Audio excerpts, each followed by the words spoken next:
Hey, what's going on, guys? It's Joe from Gadgetry Tech, and today we're going to talk about the NexiGo Air T2 True Wireless Earbuds.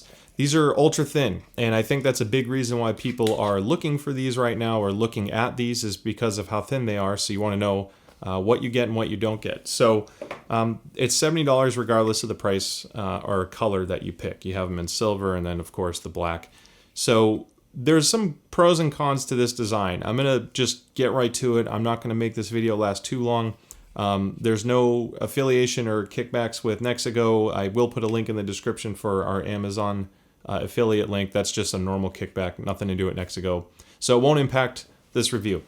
Now, at $70, there is a huge range of wireless earbuds. You can go slightly cheaper and get more bass. You can go just slightly more expensive and get something that looks super high-end. So, I mean, just the possibilities are very wide. Now, the selling point to me with the NexiGo is the compactness, because it became apparent very quickly. I typically use wireless earbuds when I travel, or if I'm doing yard work, things like that, because, you know, if it's hot outside, wearing an over-the-ear headphone, basically an earmuff, doesn't sound pleasing to me. So I want good sound quality, I want it durable, but I want it to be comfortable and breathe. So that's why wireless earbuds to me are great. Now, for people who need to travel or keep the case on them, having something this thin is a huge, huge plus, because it fits in your pocket like normally.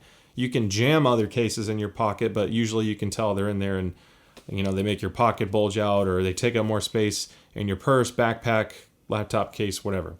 So I do like that it's compact. Now, normally there are two things that go away with that. Typically it's sound quality and battery life. I'll get into sound quality in a moment, but the battery life on this is shockingly good. 7 hours on the earbuds themselves, and 28 hours of total listening time when you factor in the battery built into the case. That's pretty freaking awesome. Most wireless earbuds in the more affordable price range are like 4 to 6 hours. That's kind of the norm. So doing 7 for something compact is great, never mind something that's larger. So it's a USB-C charge port. Now, the USB-C cable is included. It's very, very short, so it's not like you can run this across a desk or anything. But these things are so light, and even though the charge port's at the bottom, I'll just show you real quick how this looks when it's plugged in. So it's a little tight because this is brand new. But basically, once you plug it in, it can hang, and it's light enough where it's not going to put any strain on your outlet that it's plugged into. So if you're concerned about the cord being short, it wouldn't matter. As long as you can plug it in, you'll be fine. Now, when it comes to sound quality, there are a couple reasons why it sounds the way it does. So I'm going to do the black one because I think it shows a little bit better in brighter light. So there are no silicone tips. Pros and cons to this. One, the pro side is they're very easy to keep clean. Silicone ear tips on earbuds, if you use them long enough, they can get pretty gnarly. And practice good hygiene, please, but you'll want to clean them as much as you can, obviously. So, but what's nice about the plastic ones is you can actually keep them clean just by giving them a quick wipe. They won't hold anything as much. The downside to all plastic and no silicone is it won't create as good of a seal in your ears. So if I put these in my ears, and let's make sure I got the right side. This is basically how they work. They're labeled clearly on the inside, left and right. So it holds well. Low profile is actually really nice, because if you tend to wear earbuds in bed and you want to lay in a pillow, you can do that comfortably with these. That's a huge selling point to me. Some people like to wear beanies. They put these in and then you cover them up with a nice warm hat. And it's wintertime right now, so I guess that applies. So having something very low profile is nice, because you won't get unwanted pressure in your ear by putting anything on your ear. So it seems obvious, but it's a lot of people need to know, I guess, if that works for them or not. So I've had some earbuds, I really like the sound quality, but they're definitely big and bulky, and as soon as you put anything on them or move your head too much, they can hurt or become dislodged. Even though these have no silicone grabbing my ear, if I shake my head, they actually stay in really nice. And on the instruction manual, they do say that if you can angle these out slightly, they'll perform better wireless-wise. I think they just do that because the antenna is obviously built into the stem. I've had these flat against my head, and I've never had audio hiccups. Part of that is because it uses Bluetooth 5.2. It has aptX, SBC, AAC, all the latest codecs. So depending on Android, Windows, Apple products, you can take advantage of a nice high quality sound. It's not going to sound too compressed or anything, especially if you have a device that can take advantage of it. So the specs are great. Now, when it comes to sound quality, there's only so much you can do on an earbud like this that doesn't have a silicone tip. So just to keep it real, the bass extension really isn't there. The bass is present, you can hear it, you know it's making bass, but don't expect an ear rumbling of a hit, whether it's rock or hip hop music. If you're a heavy EDM, like electronic or rock, rap hip hop listener, these aren't going to give you the most bass at this price point. Now, surprisingly, the soundstage was a little bit more open and wide than I expected. I'm going to, I have some pretty high-end audio stuff, so I'm not going to look at this as an audiophile product. It's not. It's an affordable, reliable product. To me, there are better sounding earbuds at this price point. Again, full disclosure.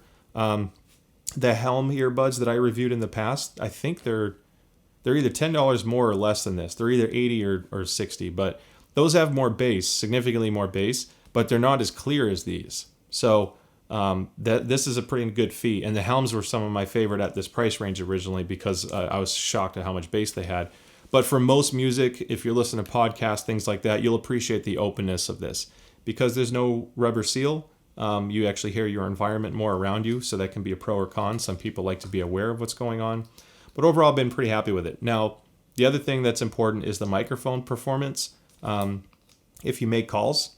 So we're going to do the microphone test right now. I'll do two tests. The first one is just going to be how I sound under a normal conversation without any noise in the background. I'll just have my computer running. The second one, I'll actually put my fan on max speed to generate as much wind as I can in this room to see how good of a job it does at rejecting wind noise.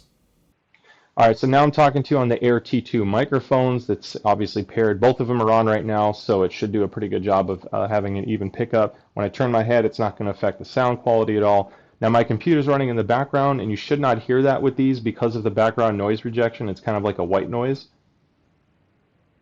So hopefully that was silent. Now I'm going to turn the fan on high, get some air going, and see if it does a decent job blocking some of that wind.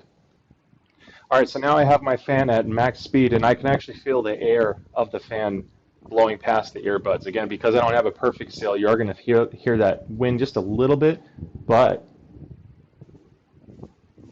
I think it's actually doing a really good job of eliminating the background noise. Yeah, it's picking it up slightly occasionally, especially when I talk, but I think overall it's actually done a good job of getting rid of some background noise, including wind.